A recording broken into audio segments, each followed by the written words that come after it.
प्यारे इस्लामिक दोस्तों, आज की इस वीडियो में मैं आपको जो वाक़या बताने वाली हूँ वो एक ऐसे बड़े बादशाह का है जिसके पास बादशाहत थी, दौलत थी, हीरे थे, मोती थे, जवाहरात थे, बड़ा खजाना था। लेकिन फिर भी वो भूखा प्यासा तड़प तड़प कर मरा और मरते मरते दुनिया को एक बड़ा पैगाम दे गया, एक बड़ी नसीहत दे गया।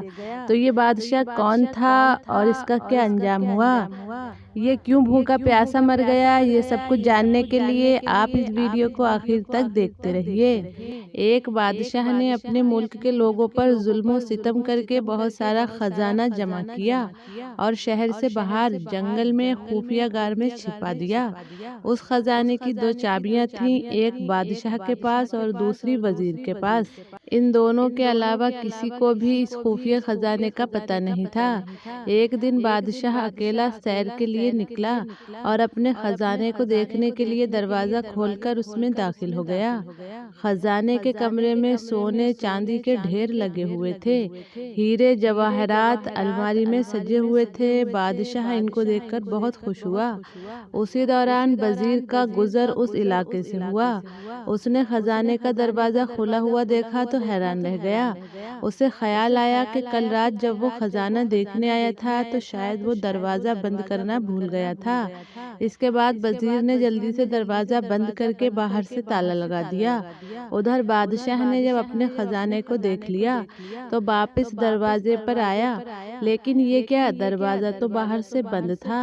उसने दरवाजे को जोर जोर से पीटना और चीखना शुरू कर दिया, लेकिन अफसोस उसकी आवाज़ सुनने वाला वहाँ कोई नहीं था। वो लौटकर फिर अपने खजाने के पास गया और खजाने से दिल बहलाने की कोशिश करने लगा, लेकिन भूख और प्यास की शिद्दत ने उसे तड़पाना शुरू कर दिया। वो फिर से भागकर दरवाजे की तरफ आया, लेकिन दरवाज़ा बंद था। वो जोर जोर से चीखता रहा और चिल्लाता रहा, लेकिन वहाँ उसकी फरियाद सुनने वाला कोई नहीं था। वो निढाल होकर दरवाजे के पास गिर गया। जब भूख और प्यास से बुरी तरह तड़पने लगा तो रेंगता हुआ हीरो की तिजोरी के पास आया। उसने तिजोरी खोलकर बड़े बड़े हीरे देखे जिनकी कीमत बहुत ज्यादा थी। उसने हीरो से कहा, ऐ लखपति हीरो, मुझे एक वक्त का खाना दे दो। बादशाह को ऐसा लग रहा था जैसे वो हीरे और मोती जोर जोर से हंस रहे हों।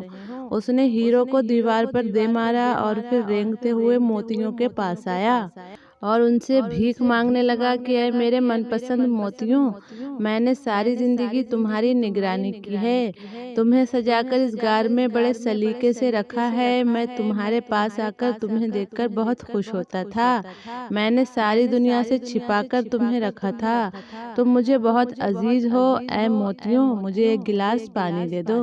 लेकिन ऐसा लग रहा था जैसे मोती हंस रहे हों और कह रहे हों, ऐ दौलत के लालची, काश तूने दौलत की हकीकत समझ ली होती। तेरी सारी उम्र की कमाई हुई दौलत तुझे एक वक्त का खाना और पानी नहीं दे सकती। बादशाह चकराकर गिर गया। जब उसको होश आया तो उसने सारे हीरे और मोती बिखेर कर दीवार के पास अपना बिस्तर बनाया और उस पर लेट गया। वो दुनिया को एक पैगाम देना चाहता था, लेकिन उसके पास कागज और कलम नहीं था। उसने पत्थर से अपनी उंगली कुचली और बहते हुए खून से दीवार पर कुछ लिख दिया। उधर मुल्क में सिपाही बादशाह को ढूंढ रहे थे, जगह जगह चप्पे चप्पे छान मारे, लेकिन बादशाह कहीं नहीं मिला। महल के लोग बादशाह को तलाश करते करते थक गए, लेकिन बादशाह का कोई पता नहीं चला। जब कई दिन की तलाश के बाद वजीर खजाने का मुआयना करने आया तो देखा बादशाह हीरे जवाहरात के बिस्तर पर मरा पड़ा है और सामने की दीवार पर खून से लिखा है कि ये सारी दौलत, ये सारा खजाना एक गिलास पानी के बराबर भी नहीं। दोस्तों, आज लोग दुनिया में दौलत जमा करके उस पर गुरूर और तकब्बुर करते हैं। गरीबों मिस्किनों का माल छीनकर उस पर ऐश की जिंदगी गुजारते हैं, लेकिन उनको मालूम नहीं कि दुनिया की दौलत की कुछ भी हैसियत नहीं। तो यकीनन दौलत के पीछे भागने वाले और गरीब मिस्किनों का माल छीनने वालों के लिए ये वाकया एक सबक है। तो आपने ज़रूर इस वाकये से सबक हासिल किया होगा। तो अगर आपको ये वाकया पसंद आया हो तो इस वीडियो को लाइक और शेयर ज़रूर कीजिएगा, और आप इस वाकये के बारे में क्या कहते हैं कमेंट में अपनी राय ज़रूर बताइएगा।